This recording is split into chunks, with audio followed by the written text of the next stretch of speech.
Everyone. It's going to be really interesting to see what develops with Kyrie Irving and the Brooklyn Nets. Now, personally, I still believe that they are going to buy out Kyrie Irving. I mean, the team is playing so much better without him. The team is, at the time of recording this video, up 25 against the Knicks.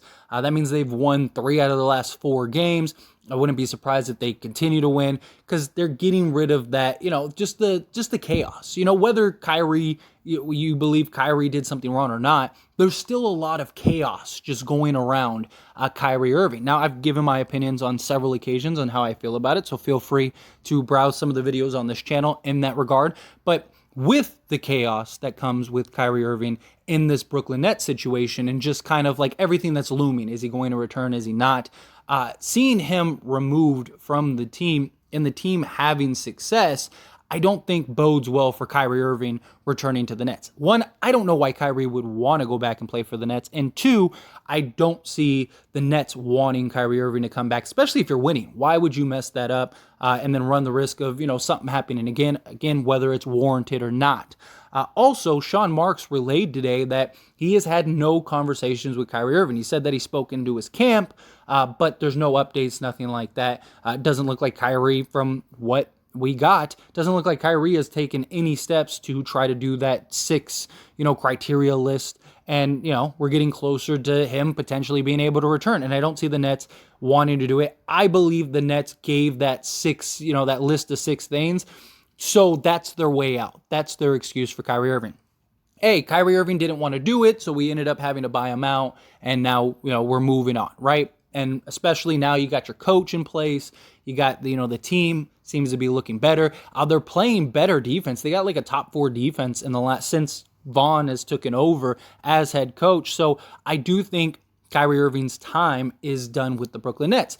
And if it is, then where does he end up is the big question. Right now, as far as it looks like, the Lakers are that only destination. The Lakers are the only place that is willing to take on Kyrie Irving. They don't want to trade for Kyrie Irving, which I completely understand. Why would you want to trade for Kyrie Irving with just everything that's going on? His value is so low right now. And if it doesn't work out, you're stuck if you give up both picks, where if you can get Kyrie on like a buyout, well, then now you can do trades to put around Kyrie, LeBron, and Anthony Davis and kind of upgrade your role players and maybe make a run for a championship this year. If not, you got all those guys, you could do it next year. It just puts you in the better position if you're the Lakers, right? More opportunity to go all in. I don't see any other team wanting to take a risk on Kyrie, especially for this season, especially right now, right? Maybe you'd get a team that's like on the cusp, of like, a play-in to playoff team. And maybe they're like, hey, maybe Kyrie Irving can come in, get him on a low-risk deal, possibly. But is Kyrie going to want to go there? It seems like he wants to go to the Lakers. He's wanted to go to the Lakers all offseason. I know people think because LeBron said what he said, Kyrie's not going to come, but I just don't buy that. LeBron James said worse things about Kyrie. Kyrie said worse things about LeBron James. They didn't have a good relationship in Cleveland.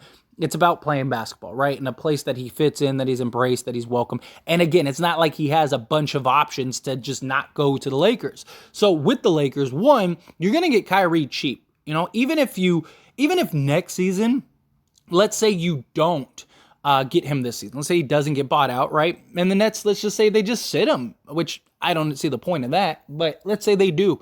Then if you're the Lakers, probably just going to sign him next season. You're probably going to get him pretty cheap, right? He's never going to be a $36 million a year guy again. I just don't see that happening. But I think, if you don't get him this year and he doesn't play this year, then that's maybe beneficial to the Lakers. Because at that point, now you're just signing him to a 1-year prove-it deal for probably $15 million. And that would be great for the Lakers, right? To get a guy like Kyrie for $15 million. He's still extremely talented.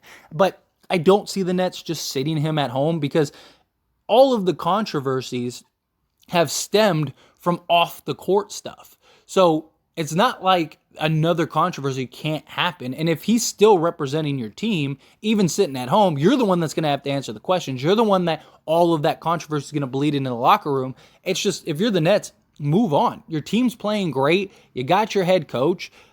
Kevin Durant hasn't requested a trade yet. And even through all of this, just controversy and drama, go and get it done, something along those lines, right? But the Lakers are hesitant to give Kyrie long-term money.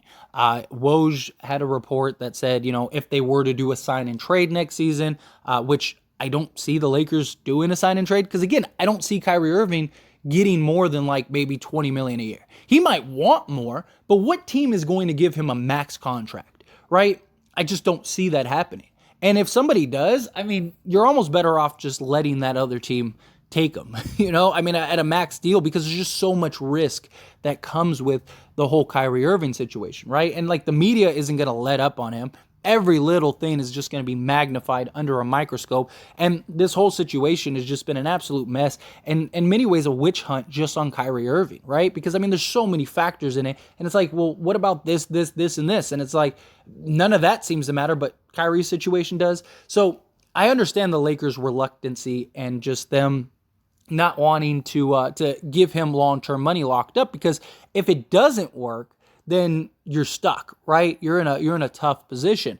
Where if it does work, then you just re-sign him and you sign him to a multi-year deal. I don't have concerns of Kyrie as long as LeBron's on that team, because I think, one, Kyrie respects LeBron.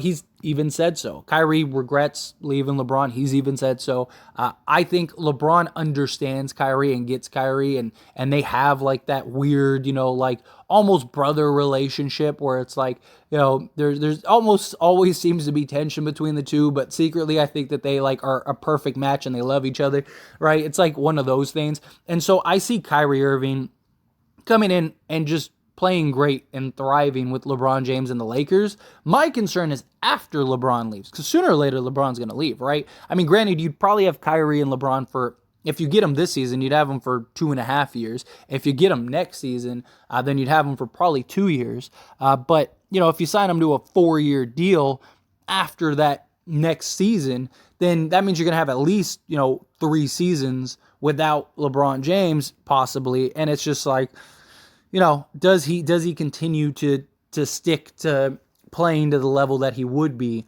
with LeBron? That would be a big concern.